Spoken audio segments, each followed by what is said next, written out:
What's going on, everybody? KingofDragons 5000 here, coming at you with another figure review. Today we'll be having a look at the Hasbro Marvel Legends Cull Obsidian from the Marvel Avengers Infinity War Series 2. And he is such an amazing figure. I'm really glad I have him put together and in all his glory. So what we're going to do now is take a little break, get Cull Obsidian off the stand, and then we'll have a better look at the figure. So sit tight, everyone. And so here we have Cull Obsidian off the stand, fully assembled. So let's actually have a look at what he comes with. Now, being a Build-A-Figure, he kind of is an accessory in himself. Each one of his pieces was an accessory that came with a figure. But unlike most Build-A-Figure, Cull Obsidian here comes with his own accessory, and that is his Warhammer, his axe, whatever you want to call it. It's done really well for the most part. You can see all these really nice little details are sculpted in. Now, it's not 100% accurate to the movie, I understand that, and of course it wasn't going to be, seeing as how this was an early concept design, and I'll get more into that when we have a look at his details. But still a really nice accessory, and you can see it's really big and massive. It's also really light though, so you don't have to worry about this breaking if it hits the floor. Now, it only fits in his left hand. His left hand is, of course, open, so you can get his Warhammer in to his hand. Let's see if I can't do that. And once it's in, it's going to be in there really tight. It's not going to come out anytime soon. So I really do love that. With his accessory out of the way, let's actually have a look at Cull Obsidian. So here we have a closer look at Cull Obsidian, and they did a really good job sculpting this figure. You can see all the nice little details on him.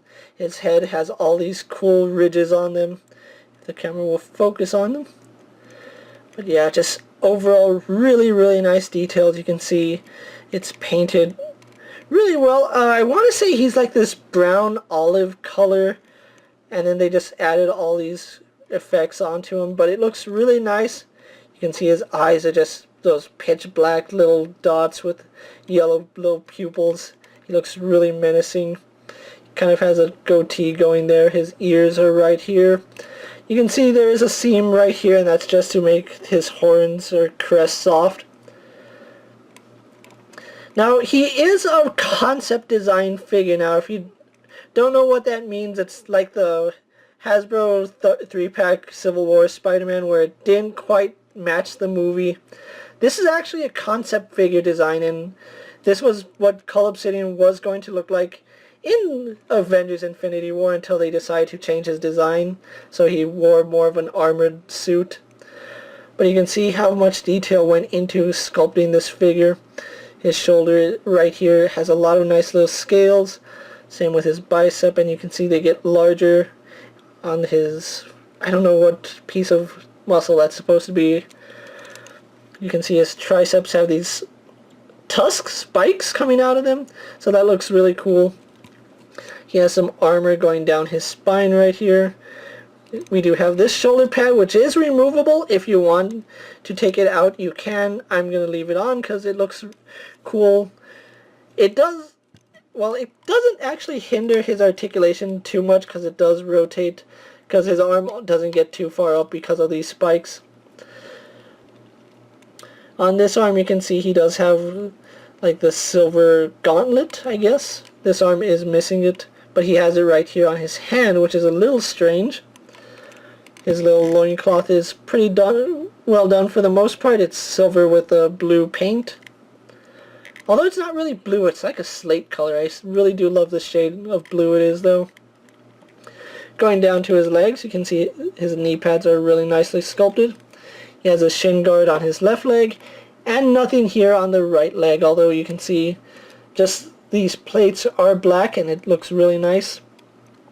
Also has 3 toes. Kind of wish that his claws were painted rather than just sculpted, but easy fix on my part. So just overall a lot of nice little details on Cull Obsidian. So what we're going to do now is actually compare him to other figures from the movie and comic book figures, just so you can see how big this guy really is. And just for a size comparison, here we do have Cull Obsidian posed next to Iron Man and Thor, both from the Infinity War movie. And here we have Cull Obsidian posed next to Black Widow and Proxima Midnight. And here we have Cull Obsidian posed next to Infinity War Thanos, and you can see Cull Obsidian is still much taller than Thanos. I believe this is proper size scale in the movie, but I'm not really sure. I know Proxima Midnight might seem a little too big, but I still like the figure. As far as articulation goes, Cull Obsidian does have a decent range.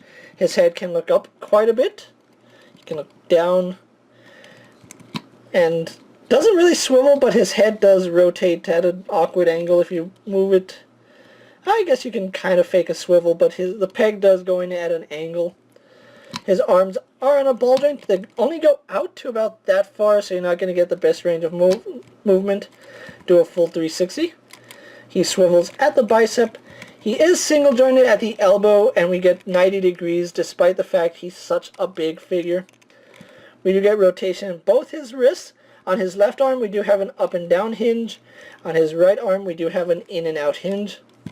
He has a really good ball joint right here in the torso. We can have him crunch forward, crunch back, side to side, rotate. So just overall good movement here. He swivels at the waist as well. Legs go forward only to about there, hindered by his codpiece, and if you do try pushing it, you will pop his leg off. Legs go out about that far. Again, you're going to pop his legs off if you push it too far. Swivel at the thigh. He is double jointed in the knee.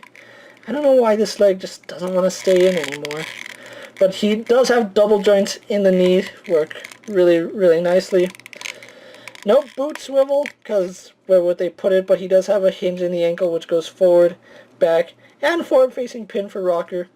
So overall, really nice figure, really big, bulky figure, and I do love it. So what we're going to do now is take a little break, get him posed for my final thoughts, and then we'll wrap up this review. So sit tight, everyone.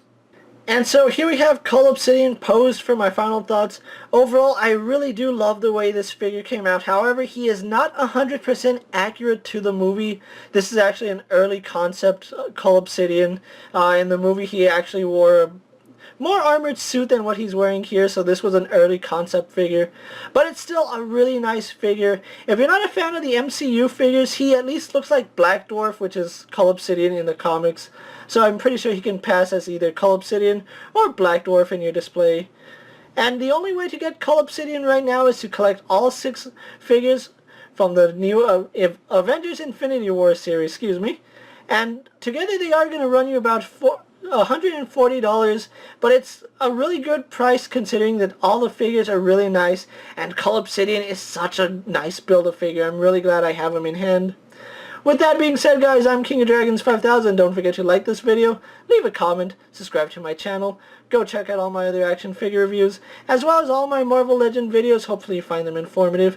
And as always, if there's a figure you would like to see me review, let me know down in the comments, and if it fits in my collection, I'll definitely have a look at it. Until next time, guys, I'll see you later. Take care, everyone.